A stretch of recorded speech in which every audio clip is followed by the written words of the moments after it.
All right, soccer chat off the porch. We've got this being recorded by Adam's daughter. It's her first time working with the thing, and so I can't imagine that it would be any worse than us trying to run this ourselves. I feel like it's probably a step up from the producer doing anything. Yes. Hey, look, here's our dog. And that's how we do the cold open. Inside. Did you get the intro? Yeah. How do I do the No, intro? you don't do anything. The intro button. You can do this. Hit the intro button. I'm very confused. Where is there an intro button? Are you guys messing with me? All right. There we go. Uh-huh. These young people are so good with technology This is today. brand, not intro. I think so. Okay, intro. Soccer chat with two T's because we're going to chat about soccer, but we're also in Chattanooga, so it's like a play on words. And Chattanooga is a soccer city.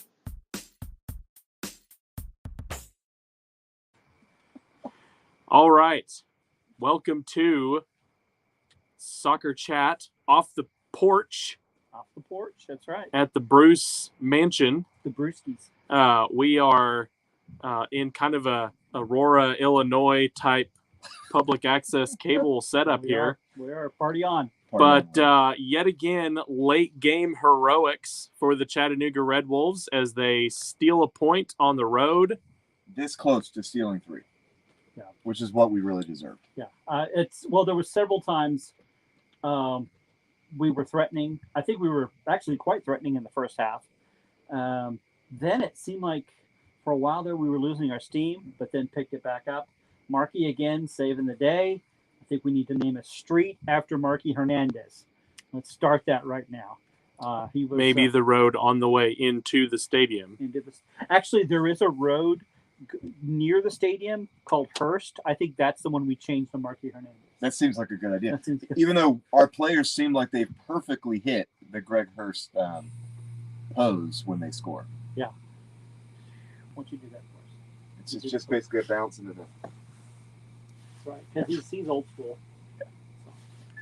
All right, so let's just jump right in here, guys. First half, playing on the world's smallest soccer field. It's the Liechtenstein of soccer fields. What was your impression? First half, first time really watching an Omaha game probably for that long. What's your impression of the field? I think Werner Park is an amazing place to watch a baseball game. Yeah. We've got superfan Kay Baker is actually in Omaha, and she sent us some pictures from her seats, and there's not a good seat in the house. Like it's just bad. Like if you want to be close to the field, you got to stand on the berm surrounded by the Parliament. So they're going to be complaining about the lighting the whole time, and that's about your only spot you can stand because everywhere else they're just sitting around bored and just kind of staring awkwardly in the wrong direction. It's like it's in a pocket universe where the pitch is really teeny tiny, and yet it is extremely far away from the fans. How can you be both that? It's bizarre. At one point, didn't the announcer said that from the touch line where the players are at to the other wall was 150 yards? Is that what he said? 150 feet. 150 feet. Okay. Which is still about 50 yards. You're looking at almost half a field of space to where the camera's set up that they've got to zoom into the field. So, yeah, it doesn't look like the most amazing place to go watch a game. But I think also just the dimensions of the field, the narrowness, the shortness, their goalkeeper was literally punting the ball from the top of his box to the top of the Red Wolves box. Consistently. And it made it into a very ugly game. It was just a very kick and chase cage match, yes, throwing the ball long. Even the Red Wolves kind of had we're going to hit the ball long. We're playing both our forwards on a narrow pitch, and we're going to hit it long and hope that they can catch a breakaway or hold it up because we've only got about 20 yards we have to run to join the play after we boom it. Yeah. But it just made for kind of an ugly game of booming it long, watching it go through the air, guys undercutting each other, then pretending to be hurt because they were kind of undercut by someone. And it just made it very choppy and not very fun to watch. It was kind of like watching dodgeball but with a soccer ball, and it was just like, yeah, it was just lobbying back and forth. It was very easy to get the ball across the pitch, but it was just too compact in some places to really push through. So I think something that Adam had mentioned earlier this week was that Union Omaha is used to playing there, and that's the advantage they have. Yeah. Is they're used to that pitch, and we're used to, well, one of the best fields in USL League One, or just a standard soccer field. right? I mean, like, one of the things that caught me was during halftime, USL always shows highlights of other games, and actually watching like highlights from a game where there was room between the two 18-yard boxes that made sense versus this compacted, really just not regulation, shouldn't be playing on a professional level in that type of field. Honestly, if I'm the fans, I'm disappointed that that's what I have to watch on a regular basis, because that's not fun soccer to watch. Like, it's just not.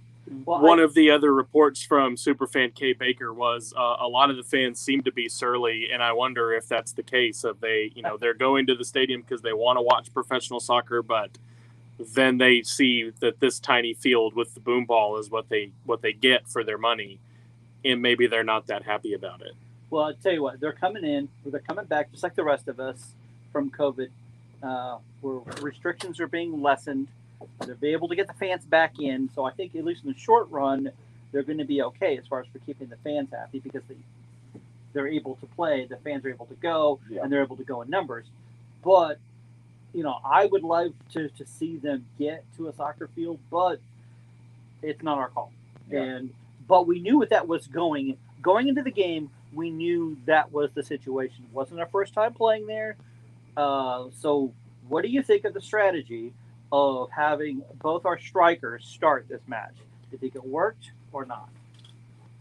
Well, I think those are two different questions. Yeah. I think answering the first question, the strategy itself, that strategy makes sense to me, because one of our strengths is having that extension that you get to do where you have a speedster that brings the ball up and they can cross it. You're not going to get to do that on a field like this. So it makes sense. Hey, you got two tall possession style players.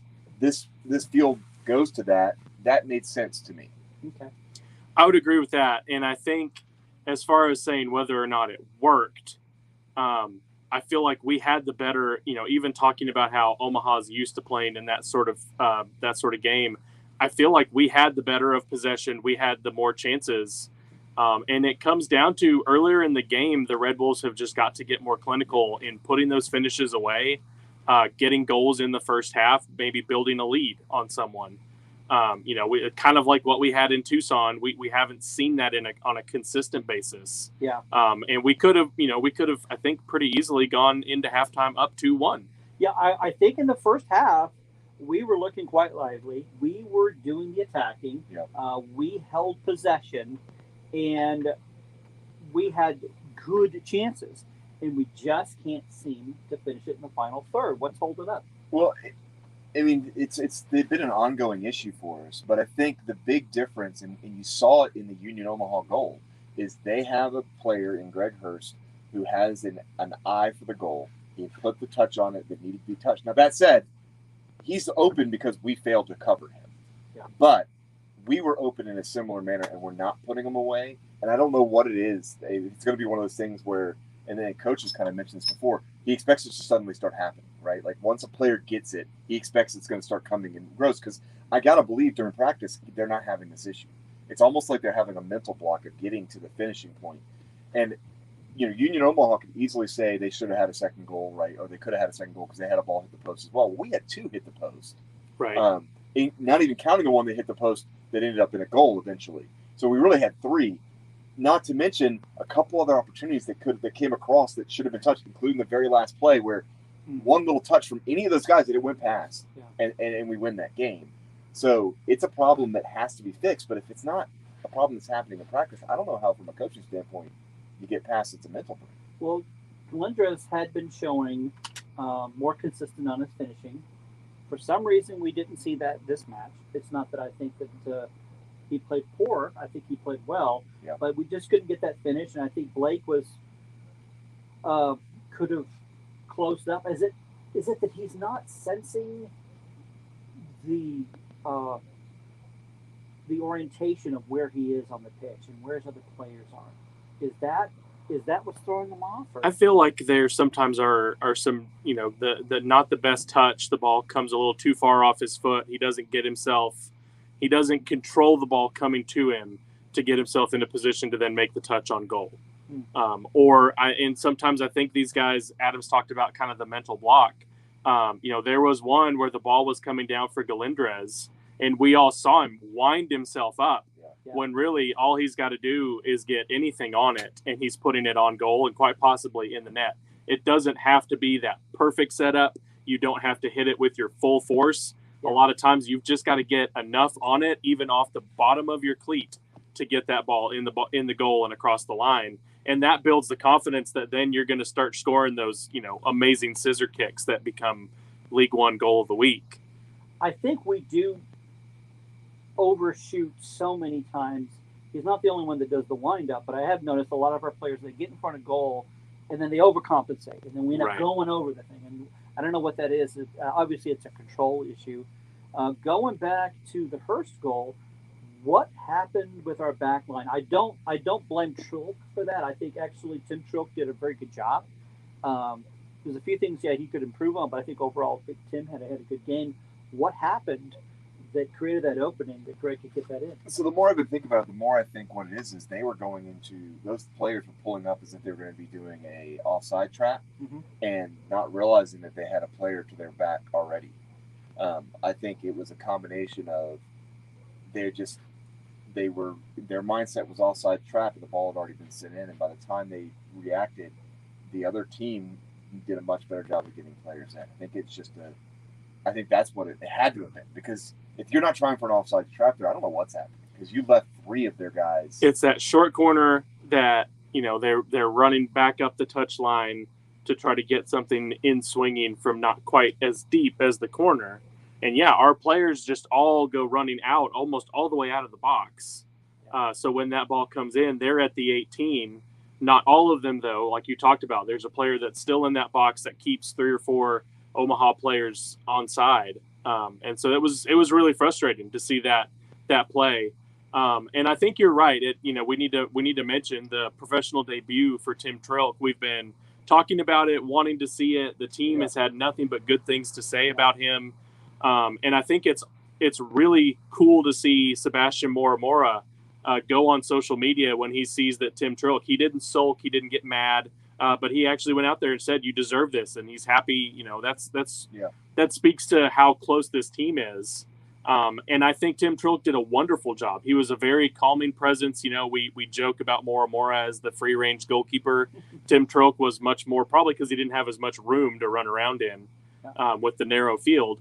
But he was very composed. He was under control. I don't think there's anything you can blame him for in the goal that got scored. He had plenty of other times where he did a great job getting up on crosses to punch them or catch them, winning those high balls in the air. So I thought he had a really good game for his first, and look forward to maybe seeing him again, over the next few games. I think it's what we had suspected, was that we have 2 really good goalkeepers. And now we know that. So if we've got to make that switch. So one thing before, this is the first time we've had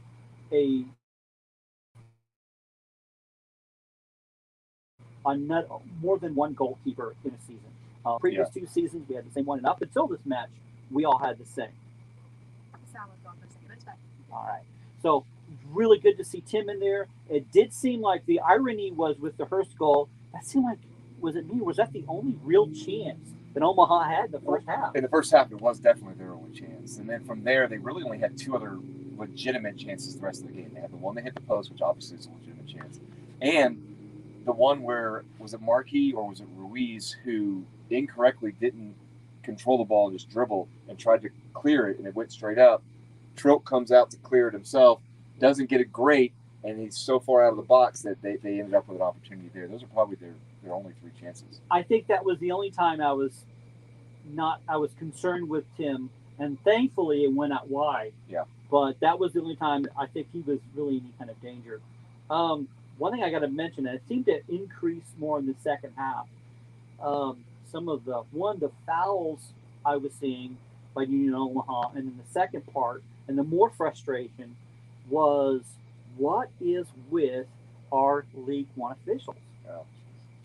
So this is where we had to hit the beat button maybe a little bit. I'm under control now. I know during the game, it was PG-13, but yeah, there were multiple times. I feel like there should have been at least one penalty given to us that was not given. Maybe even more. I don't know. I'm sure Omaha fans are all upset about the red card with JP Sears when the fans were upset in the stadium who may not have had a good angle from where they were at because they were facing the wrong direction. But if they go back and watch it, you can't. I don't know how you can be upset about that. Like he came up and he shouldered or headed into the body of the player. Once again, this is similar to where I felt like a red card should have gone to the player against Ramos in the last game that slapped him across the face. Like Ramos enjoys instigating, and he's good at it, right?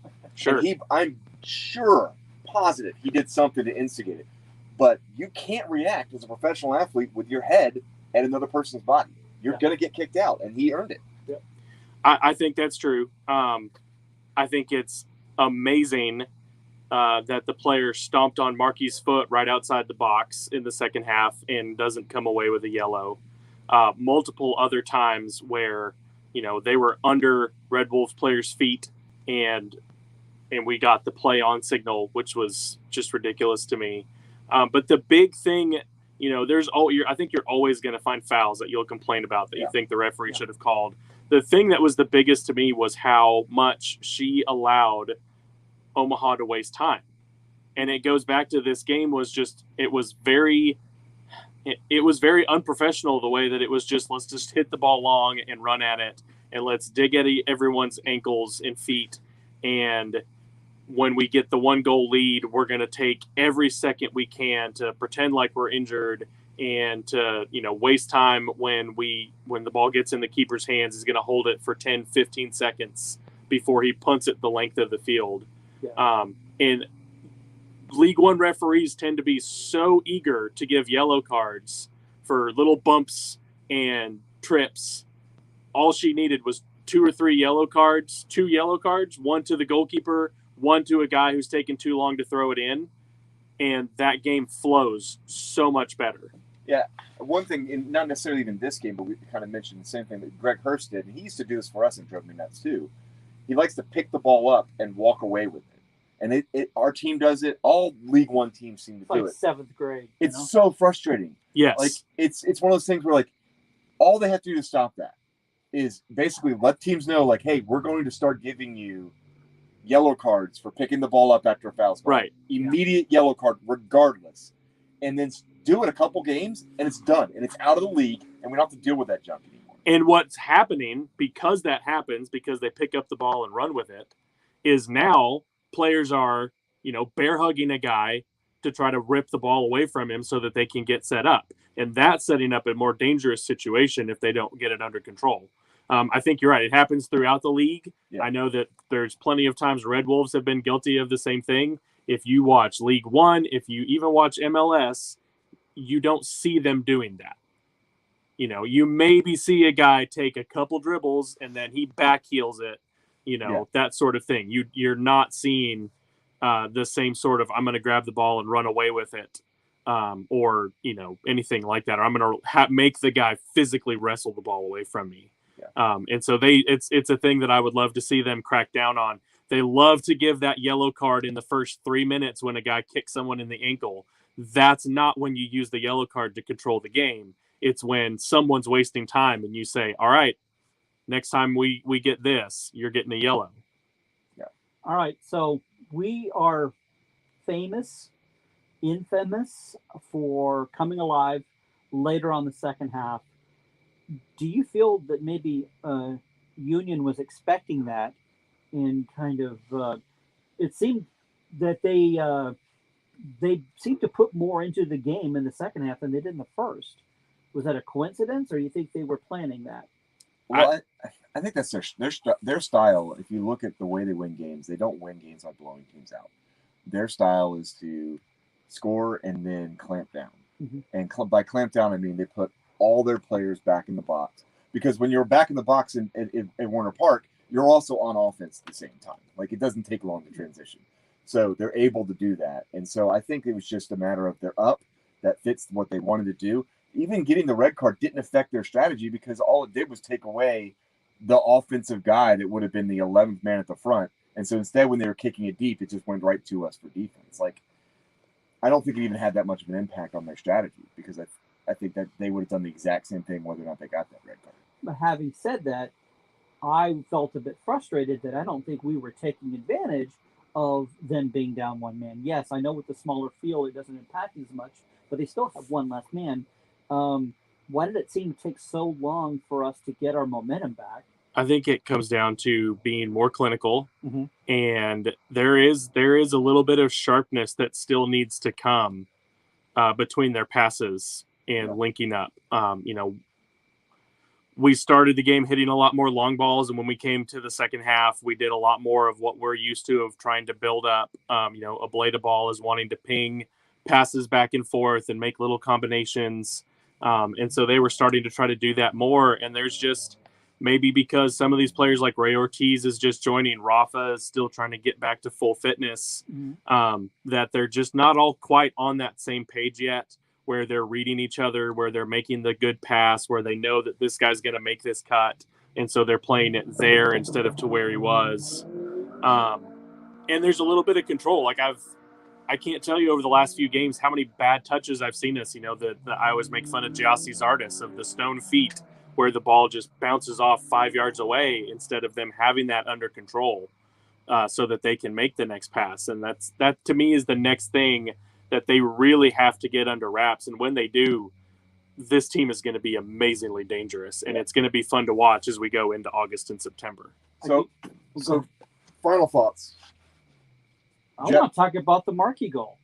We mentioned it, but I wanted to. What was it that made the difference on getting that Hernandez goal, other than the fact it was Markey?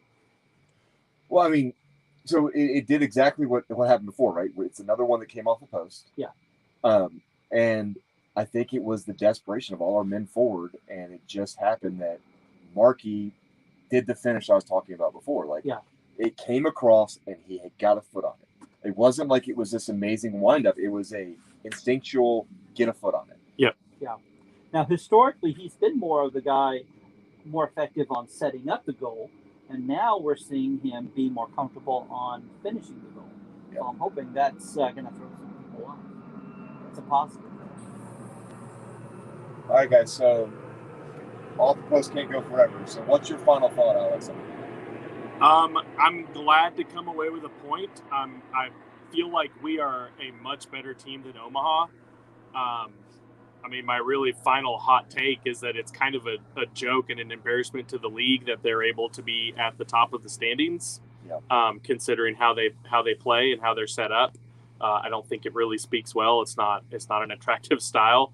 But I feel like we're a better team, and I think when they come to Chattanooga, it's a game that is going to be a lot of fun to watch because I think there's going to be enough bad blood from a lot of those tackles and shoves and the Red Wolves themselves feeling like they should have come away with the win here. Yeah. Now I do feel that, but I will switch that on its head a little bit there, Alex, because here's a side that did not look as able as we were. They looked like they weren't as strong of a team as we were, but yet, in a way, it felt like Omaha was doing what they wanted. Even though we had possession, it seemed like that they weren't panicked, and so they were able to come away with a draw. And sometimes, is it more of a win for Omaha to get the draw and more of a loss for us to get it, or the other way around? I'm not sure, but I do think it is. I think Union Omaha is doing the best. It's remarkable what they are doing without the quality on the pitch that I saw. Does that make sense? It does. I think my final thought on that is, if this is the best that Union can be, they will not win a championship with this team. That's my takeaway from that. After we just played Greenville. Greenville's better than them. I think we're better than them. And I think when you get them into a situation where they don't get to be at home and be on that tiny pitch, that the announcer did a great job of pointing out how ridiculously small the pitch was. You put them at CHI, and we get more space like you should have on a normal size field that is made for soccer, that has the fans right there on them. I think we can dominate that game, and that'll be one of the few times you're going to hear me giving a dominant score. Yeah, it's. I don't think they're going to go the distance, but they are going to chip away and get more wins than they normally would. But I don't think that's going to carry them through the end of the season. I think that's fair. Yeah. All right. Well, that takes us to the end. Thanks, guys, for listening. Bye. You had like a dog come out there, and you had a kitty cat. And I thought the Wait, bunny. you don't like animals? I thought the bunny was going to come in. You don't like animals? Well, it's fine. It's all right. It's all right. Just talk to my producer about it.